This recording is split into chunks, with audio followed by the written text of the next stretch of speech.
Thurgood, great to be back for doing another season of the Operatives, the 2024 edition. As we head into New Hampshire in the primary, would love to hear from you as a person who went to high school in New Hampshire, who worked on multiple campaigns in Democratic primaries in New Hampshire. What's it like? I'm one of these people who sees polls with a bit of a jaundiced eye, but I recognize that they can, while providing a snapshot, collectively, they can show momentum, most importantly, or inertia. And I think what we've seen in New Hampshire is that Trump's hit that kind of inertia point a while ago, and Haley has gained momentum. So it's possible she could catch him. She's in single digits in terms of the deficit. And she does have the kind of momentum where she might catch him, but I guess the general punditocracy is suggesting she won't get there.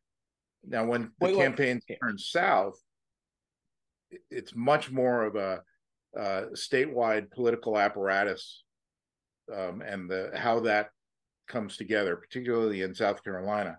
The interesting thing in this race on the Republican side, from my perspective, is whatever Nikki Haley's performance is in New Hampshire, I find it hard to believe that she's actually going to manage to figure out a way to win her own state primary a couple of weeks later in South Carolina. And I'm not sure what that means for the future of her campaign. She's well moneyed, but it may require more than some deep pockets supporting her.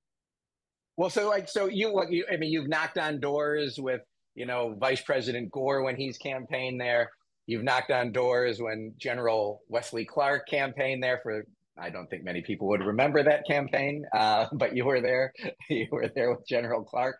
So he was a great candidate. Was he? Well, okay. He was a great American, great public servant. I don't know if he was a great candidate.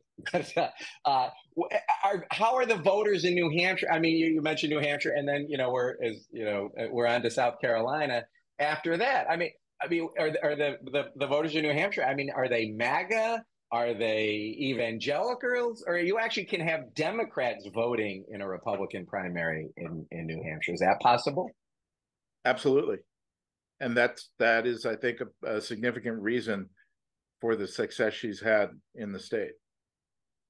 I think her challenge is that she's going to have trouble finding like-minded voters in these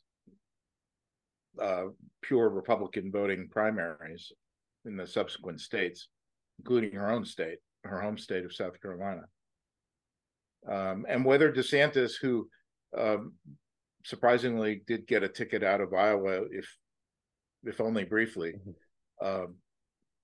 he's spent a fair amount of time in South Carolina and in New Hampshire. So it'll be interesting to see how his small number in either state impacts the former president or Governor Haley.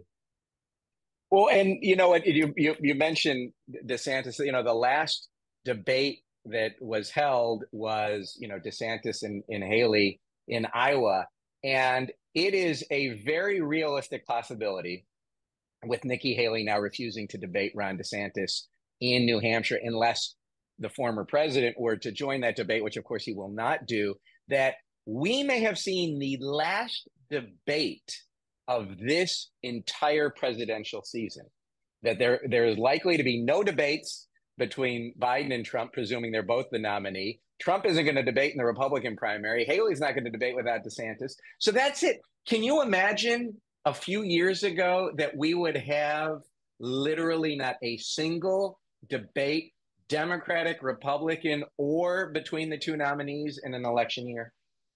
No, never could have imagined it. And I agree completely with you that it is entirely likely that we're done with the debates.